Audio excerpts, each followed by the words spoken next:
देखिए, 2 हमले हुए, एक बीरशेबा में और दूसरा हमला हुआ हाइफा में।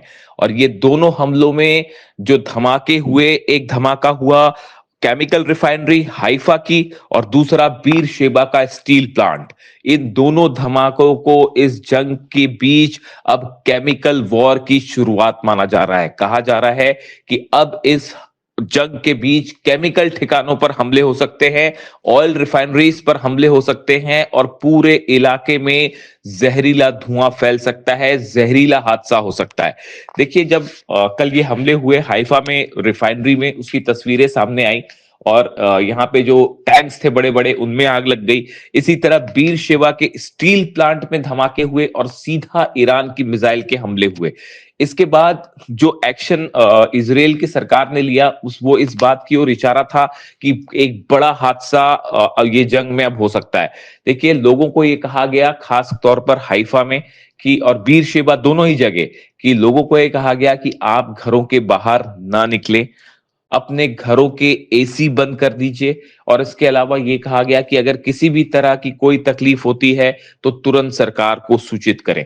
ये ऐसा मामला था जिसके बाद काफी समय के लिए ये आशंका फैल गई थी कि क्या इजराइल में जहरीला धुआं फैल रहा है या कोई केमिकल जो है वो हवा में मिल चुके हैं जिनसे बड़े स्तर पर लोगों की जान जा सकती है।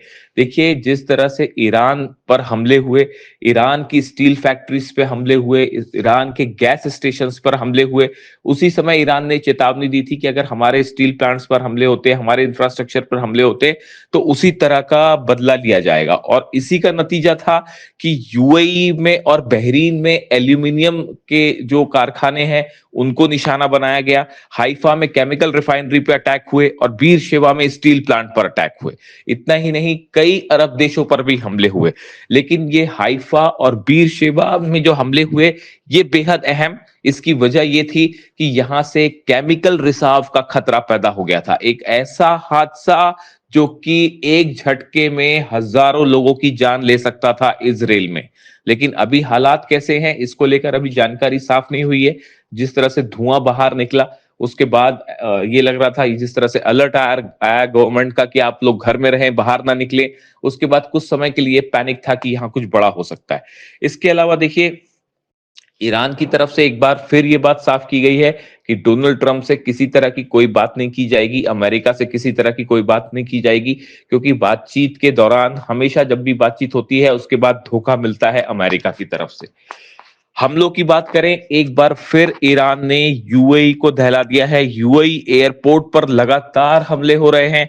यूएस बेस जो है यूएई का, उस पर लगातार मिसाइलें गिरी हैं और बताया जा रहा है कि दो यूएई में दो बेसिस ऐसे हैं अमेरिकी जिनको सीधा हिट किया गया है। इसके अलावा एंटी ड्रोन सिस्टम जो कि यूक्रेन ने प्रोवाइड किया था यूएई को, जिस सेंटर पर ये था वहां पर सीधा मिसाइल अटैक हुए हैं और वहां पर मिसाइलें गिरी हैं। पिछले अगर 24 घंटे की बात की जाए तो यूएई पर 16 मिसाइल अटैक हुए हैं और 40 ड्रोन से अटैक किया गया। इसके अलावा इराक में बगदाद पर मिलिट्री बेस जो है अमेरिका का, उस पर हमला हुआ है। यहां पर AN-32 जो अमेरिका का प्लेन है, बड़ा साइज का प्लेन होता है, इसको मिसाइल ने हिट किया है, ये तबाह हो गया है। इरबिल में होटल्स को निशाना बनाया गया है, बताया जाता है ये वो होटल है जहां पर अमेरिकन रुके थे, उनको निशाना बनाया गया। एक बार फिर अगर यूएई की बात करें, यूएई में दुबई में अब रिहायशी इलाकों में धमाके होने लगे हैं और करीब 10 जगह ऐसी थी जहां रिहायशी इलाकों में धमाके सुनाई दिए गए। इसके अलावा शारजाह पर भी जो है, शारजाह में हमला हुआ है, वहां पर मिसाइल अटैक हुआ। जॉर्डन की बात की जाए तो जॉर्डन में अकाना बेस है अमेरिका का, उस पर हमला हुआ है, वहां पर मिसाइल अटैक हुआ और भारी नुकसान की खबरें आ रही हैं।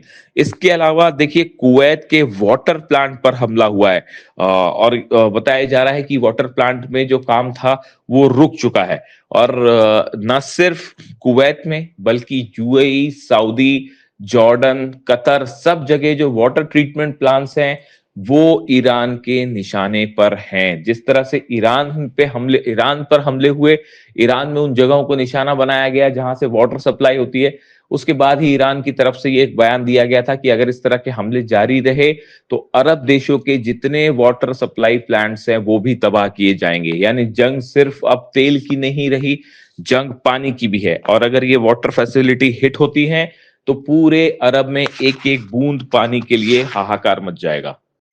इसके अलावा देखिए इस्फहान में ईरान का जो न्यूक्लियर स्टेशन है इस्फहान, इस पर लगातार हमले हो रहे हैं। एक बार फिर कल इस्फहान को निशाना बनाया गया और जो कोर एरिया है न्यूक्लियर सेंटर का, इसके बेहद करीब मिसाइल गिरी। उसका नतीजा ये हुआ कि ईरान की तरफ से नेगेव डेजर्ट में लगातार हमले जारी हैं। नेगेव वो इलाका है जहां पर डिमोना न्यूक्लियर सेंटर है इसराइल का, और उसको निशाना बनाकर हमला किया गया। यानी इस्फहान पर हमले का बदला, डिमोना पर हमला। अब इन हालात में अगर किसी भी न्यूक्लियर साइट पर सीधा मिसाइल गिरती है और सेंट्रीफ्यूजेस पर मिसाइल गिरती है तो ये एक बड़ा न्यूक्लियर हादसे को अंजाम दे सकता है। यानी देखिए एक तरफ केमिकल जंग की शुरुआत मानी जा रही है, जिस तरह से स्टील प्लांट्स तबाह हो रहे हैं, एल्यूमिनियम प्लांट्स तबाह हो रहे हैं।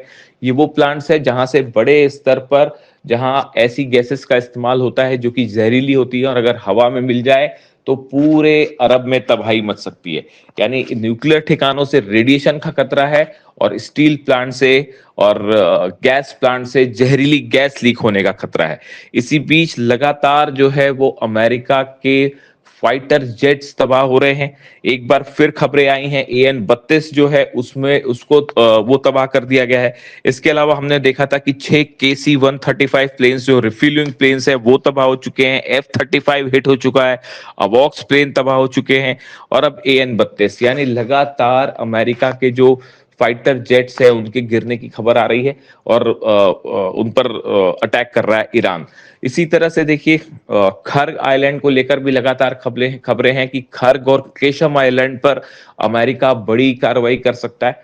और इन तस्वीरों के बीच साथ ही ये भी तस्वीर आई है कि ईरान की तरफ से जो वीडियो जारी किया गया है कि ईरान के लाखों सैनिक जो हैं वो रवाना हो गए हैं खर्ग के लिए। और इसी से जुड़ा एक वीडियो ईरान की सेना ने जारी भी किया है और ये साफ संदेश दे दिया है कि हम अमेरिका के सेना का इंतजार कर रहे हैं। और जैसे ही अमेरिका लैंड करता है वहां पे, अगर सोल्जर्स लैंड करते हैं, ग्राउंड एक्शन होता है, तो उन्हें घेर कर बड़ा मुंह तोड़ जवाब दिया जाएगा। और ये वीडियो खुद अब ईरान की सेना की तरफ से जारी किया